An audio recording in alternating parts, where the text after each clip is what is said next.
जय हिंद, नमस्कार फ्रेंड्स। ज्योति क्लासेस में आप सभी का एक बार फिर से स्वागत है। फ्रेंड्स, हमारी जो होम साइंस की सीरीज चल रही है क्लास 6 और 12th, उसमें हमने हमारी जो क्लास 6 की बुक्स थी उसको हमने कंप्लीट कर लिया है और अभी हमने स्टार्ट किया है अपना क्लास 7th। और क्लास 7th में भी हमने चैप्टर 7 तक बहुत ही अच्छे से कंप्लीट कर लिया है। आई होप आपने ये सारी वीडियोज़ देखी हो और हर एक चैप्टर को टॉपिक वाइज बहुत ही अच्छे से समझा हो।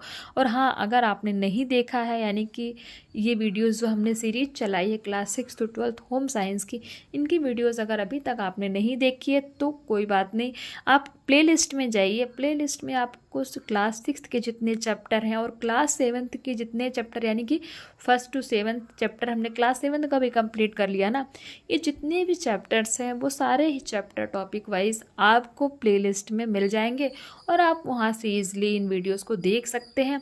और देख के और अपनी राय कमेंट के माध्यम से मुझे अवश्य बताइए।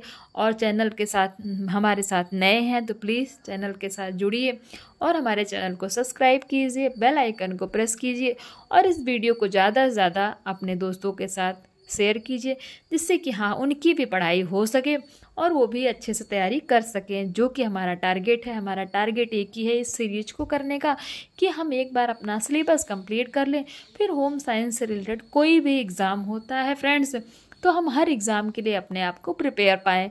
तो आई होप मेरी ये छोटी सी कोशिश आप सभी को अच्छी लगी हो। और हाँ, आप सभी से रिक्वेस्ट है, अगर आप वीडियोज़ देखते हैं ना तो प्लीज़ वीडियो को पूरा देखिए। मैं बार बार कहती हूँ, क्योंकि अगर आप वीडियो पूरा नहीं देखेंगे तो कुछ भी समझ में नहीं आएगा, जबकि आधा अधूरा ज्ञान कोई मैटर नहीं करता है। आधा अधूरा पढ़ेंगे, बोलते हैं ना, दो नाव पे पैर रख के इंसान कहीं नहीं जाता है। तो इसीलिए फ्रेंड्स जो है, वीडियो को पूरा देखिए और एटलीस्ट नहीं जाता तो एक दो वीडियो पूरा देखिए और समझने की कोशिश कीजिए कि क्या कराया जा रहा है। नहीं समझ में आता है तो एज यू विश, जैसा आपको अच्छा लगता है आप मत देखिए, मैं फोर्स नहीं करूँगी, बट एक बार वीडियोस को पूरा देख, एक दो वीडियो स्टार्ट करिए और चलाइए, उनको पूरा एक बार देखिए तो तभी आपको पता लगेगा कि हाँ, ये जो पढ़ाया जा रहा है ये आपके काम का है कि नहीं है ना फ्रेंड्स। तो चलिए, बस यही बोलना था और शुरू करते हैं आज की क्लास। आज की क्लास में आप स्क्रीन पर देख पा रहे होंगे, हम करने वाले हैं हमारा क्लास 7th का चैप्टर 7th।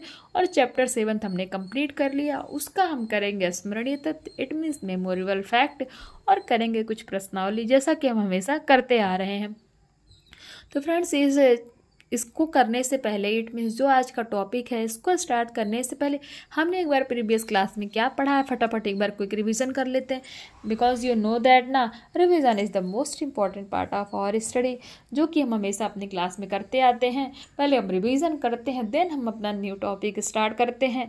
आई होप ये स्ट्रेटेजी आपको पसंद आ रही होगी, क्योंकि रिवीजन करने से आपने प्रीवियस में क्या पढ़ा है और अभी क्या पढ़ रहे हैं, दोनों में आपस में आप दोनों को कनेक्ट कर सकते हैं और पॉइंट टू पॉइंट आप समझ सकते हैं। तो ये देखिए, हमारा चैप्टर 7 था, जिसमें हमने पढ़ा था पोषण, और पोषण में क्या पढ़ा था, आहार एवं पोषण, it means diet and nutrition. हमने इसमें देखा था संतुलित आहार क्या होता है, संतुलित आहार का अर्थ जाना था, इसकी विशेषताएं जानी थी और इसकी आवश्यकता क्यों पड़ती है और इसका महत्व क्या है, इन सभी के बारे में हमने बहुत ही डिटेल से समझा था। फिर हमने देखा था भोजन के पौष्टिक तत्व के बारे में जाना था कि भोजन के पौष्टिक तत्व कौन कौन से हैं, उनमें कौन क्या देखा था हमने, कार्बोहाइड्रेट देखा था, कार्बोहाइड्रेट की प्राप्ति के स्रोत देखे थे और कार्बोहाइड्रेट की उपयोगिता देखी थी। फिर हमने वसा देखा था, इसकी भी प्राप्ति के स्रोत देखे थे, वसा की उपयोगिता देखी थी। फिर हमने देखा था प्रोटीन की प्राप्ति के स्रोत और प्रोटीन की उपयोगिता देखी थी। तो ये सब हमने देखा था। फिर हमने देखा था खनिज लवण क्या होते हैं, उनके बारे में जाना था और इनके भी प्राप्त करने के क्या क्या सोर्स हैं उसके बारे में देखा था। खनिज लवणों का क्या कार्य है, यानी कि हमारे शरीर में इसका कार्य क्या है, इसके बारे में भी जाना था। हमने देखा था विटामिन, फिर हमने देखा था विटामिन की कमी से होने वाली हानियाँ कौन कौन सी, यानी कि अगर विटामिन की कमी हो गई हमारे शरीर में तो हमें कौन कौन से नुकसान देखने पड़ते हैं। और फिर हमने देखा था कुछ मुख्य विटामिनों के बारे में जाना था, जो कुछ मुख्य विटामिन है वो कौन कौन से थे, जो कि विटामिन बहुत इंपॉर्टेंट होते हैं।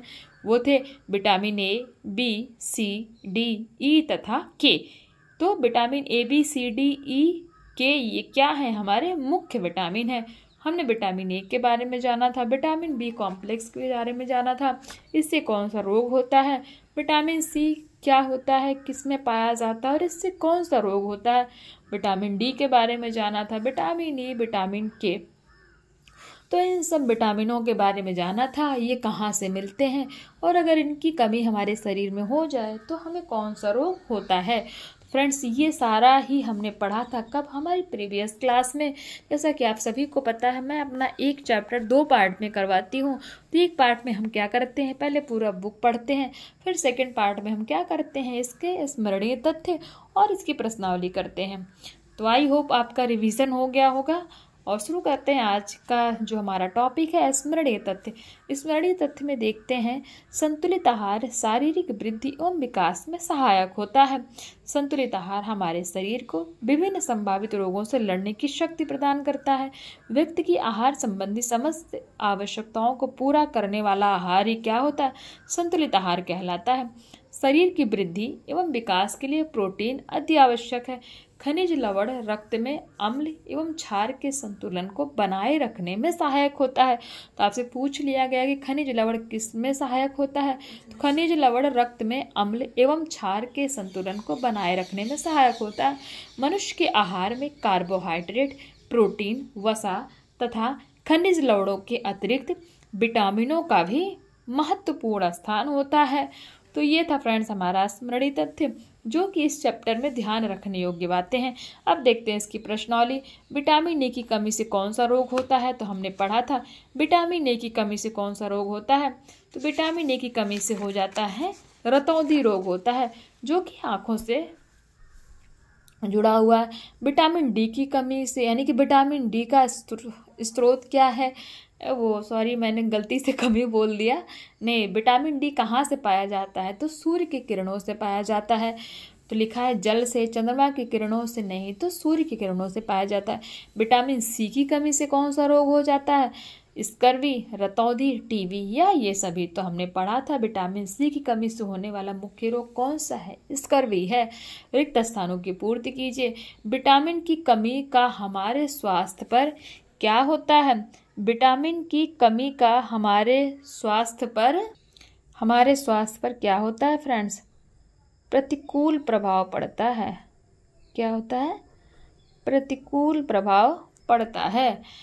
विटामिन शरीर में संचित होकर, इट मीन्स इकट्ठा होकर क्या देता है हमें, तो ऊर्जा प्रदान करता है। विटामिन शरीर में संचित होकर क्या देता है, ऊर्जा प्रदान करता है।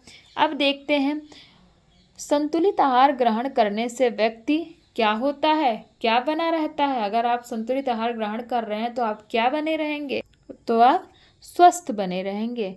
इट मीन्स अगर व्यक्ति संतुलित आहार ग्रहण करता है तो वो क्या बना रहता है, स्वस्थ बना रहता है। इट मीन्स हेल्दी बना रहता है।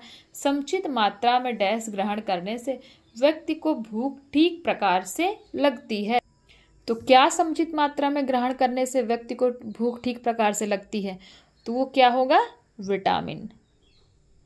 विटामिन हमारे लिए जितनी आवश्यक है, अगर हम उसको समुचित मात्रा में यानी कि उतना ग्रहण कर रहे हैं, तो हमारी भूख क्या है, वो बहुत ही अच्छे से हमें लगेगी। अब देखते हैं सही गलत। खट्टे फल में विटामिन सी पाया जाता है, तो ये स्टेटमेंट क्या है, ये स्टेटमेंट आपको ट्रू हो जाएगा। अब देखते हैं, व्यक्ति की आहार संबंधी समस्त आवश्यकताओं को पूरा करने वाला आहार ये क्या कहलाता है, संतुलित आहार कहलाता है। तो ये भी हमने पढ़ा था, ये स्टेटमेंट भी हमारा ट्रू हो जाएगा। सूर्य की किरणों से विटामिन बी प्राप्त होता है, जी नहीं, सूर्य की किरणों से क्या प्राप्त होता है, विटामिन डी प्राप्त होता है। तो ये हमारा स्टेटमेंट विटामिन बी वाला क्या हो जाएगा, ये रॉन्ग हो जाएगा। पेट भरने वाला भोजन ही संतुलित भोजन कहलाता है, तो ये स्टेटमेंट क्या हो जाएगा फ्रेंड्स, ये स्टेटमेंट हमारा रॉन्ग हो जाएगा। क्योंकि पेट तो किसी भी चीज़ से भर सकता है, फास्ट फूड खा के भी भर सकता है, तो क्या वो संतुलित आहार है, ऐसा नहीं है ना। संतुलित आहार जिसके अंदर सारे तत्व पाए जाते हैं वो क्या है, हमारे संतुलित आहार है। तो फ्रेंड्स, ये था हमारा सही गलत और रिक्त स्थान और इसके बहुविकल्पीय जो कि हमने कंप्लीट किए। और हाँ फ्रेंड्स, ये आप देख पा रहे हो अति लघु उत्तरीय प्रश्न है, लघु उत्तरीय और दीर्घ उत्तरीय। प्लीज़ मैं बार बार बोलती हूँ और आज भी बोल रही हूँ, इनका स्क्रीनशॉट आप ले लिया करिए और इन क्वेश्चन को सॉल्व करने की कोशिश कीजिए, जिससे आपको पता लगे कि जो ये चैप्टर पढ़ाया जा रहा है वो आपके समझ में भी आ रहा है कि नहीं। जब आप इन क्वेश्चन को अगर सॉल्व कर पा रहे हैं तो इट मीन्स हम जो पढ़ रहे हैं वो आपके काम का है, और नहीं कर पा रहे हैं तो वो आपके काम का नहीं है। तो ये होमवर्क है फ्रेंड्स, प्लीज़ आप एक बार सॉल्व करके अपनी राय हमें दीजिए। बताइए कि आपसे क्वेश्चन सॉल्व हो रहे हैं कि नहीं हो रहे, या फिर आपको ये क्वेश्चन अगर नहीं सॉल्व हो रहे हैं तो मैं आपको खुद इनके आंसर प्रोवाइड कराऊँ, क्योंकि इसका तो मेरे पास मेरा खुद का हैंड रिटन नोट्स अवेलेबल है फ्रेंड्स। तो प्लीज़ अपनी राय बताइए हमें कि आपके ये क्वेश्चन सॉल्व हो रहे या नहीं हो रहे। नहीं हो रहे हैं तो बताइए, आप बोलिए, आप लोग कमेंट कीजिए, मैं आपको इसका रिटन नोट्स खुद बना के दूंगी। और मैं तो सजेस्ट करूंगी कि इसका नोट्स आप खुद बनाइए। पहले आप वीडियो देखिए, जैसे हमने आपको बताया कि मैं हर चैप्टर को 2 पार्ट में कराती हूँ। एक पार्ट में हम पढ़ते हैं और दूसरे पार्ट में हम क्वेश्चन आंसर्स करते हैं, और उनके जो उस चैप्टर का मेमोरेबल फैक्ट्स है, यानी कि इंपॉर्टेंट पॉइंट्स है, उनके बारे में जानते हैं।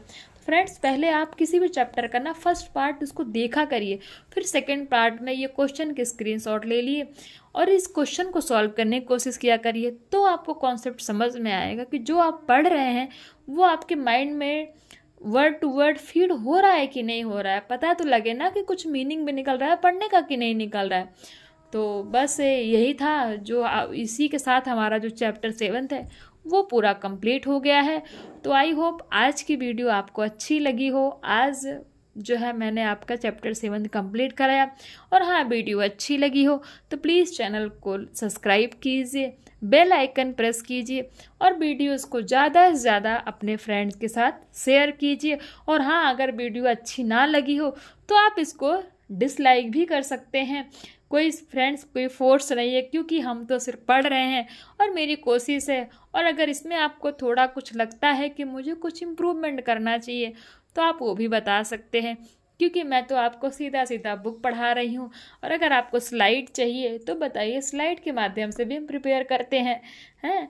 तो प्लीज़ कुछ तो बताइए, कुछ सजेस्ट कीजिए, तभी तो पता लगेगा ना कि मेरी स्ट्रेटेजी सही है कि नहीं है। तो बताइए, अपनी राय ज़रूर दीजिए अवश्य। चैनल को अगर समझ में आ रहा है तो सब्सक्राइब कीजिए, बेल आइकन प्रेस कीजिए, और वीडियोस को अपने फ्रेंड्स के साथ शेयर कीजिए। आप कह रहे होंगे कि बार बार बोल रही हैं सब्सक्राइब कीजिए सब्सक्राइब कीजिए। फ्रेंड्स, इसमें आपका ही फ़ायदा है, और हाँ देखा जाए तो मेरा भी है, क्योंकि मैं आप लोगों को पढ़ा रही हूँ। आप जितना मुझे प्यार दोगे तो उतना मुझे अच्छा लगेगा, मुझे मोटिवेशन मिलेगी। आप सब्सक्राइब करते हैं और लाइक करते हैं तो उससे कुछ और नहीं होता फ्रेंड्स। यही होता है कि मुझे अंदर से फील होता है कि मैं जो पढ़ा रही हूँ, जो मेरी कोशिश है वो आप लोगों को अच्छी लग रही है, तो मैं भी थोड़ा मोटिवेट होंगी, है ना। क्योंकि मैं भी तो एक इंसान ही हूँ ना, मुझे भी थोड़ा सा बोल देना, थोड़ा सा पुशअप चाहिए तो प्लीज़ आप, उसके लिए चाहिए कि मुझे पता तो लगे कि हाँ आप लोगों को जो ये कराया जा रहा है आप लोग उसमें इंटरेस्ट ले रहे हैं और इस सीरीज को आगे कंटिन्यू रखना चाहते हैं। क्योंकि अगर आप कुछ रिस्पॉन्स नहीं करेंगे तो फिर धीरे धीरे मेरा भी मोटिवेशन क्या होता जाएगा, मैं भी डिमोटिवेट होती जाऊंगी, और फिर मैं सोचूंगी कि चलो यार किस लिए मेहनत कर रहे हैं, किसी को समझ में नहीं आ रहा है, कोई कुछ बोल नहीं रहा है, कोई बता नहीं रहा है, तो फिर किस लिए बुक पढ़ाना है। मैं भी स्लाइड से लेकर के प्रीवियस ईयर कराने लगूंगी। तो प्लीज़ राय बताइए। तो फ्रेंड्स, बस आज की क्लास यहीं तक, मिलते हैं नेक्स्ट क्लास में। और हाँ, अगर इलेक्ट्रिसिटी चली गई फ्रेंड्स तो शायद ना वीडियो दे पाऊँ, और हाँ अगर रहेगी तो कंटिन्यू हमारी पढ़ाई होती रहेगी। मिलते हैं नेक्स्ट क्लास में, तब तक के लिए जय हिंद, नमस्कार। हंसते रहिए, मुस्कुराते रहिए और एक दूसरे की हेल्प करते रहिए।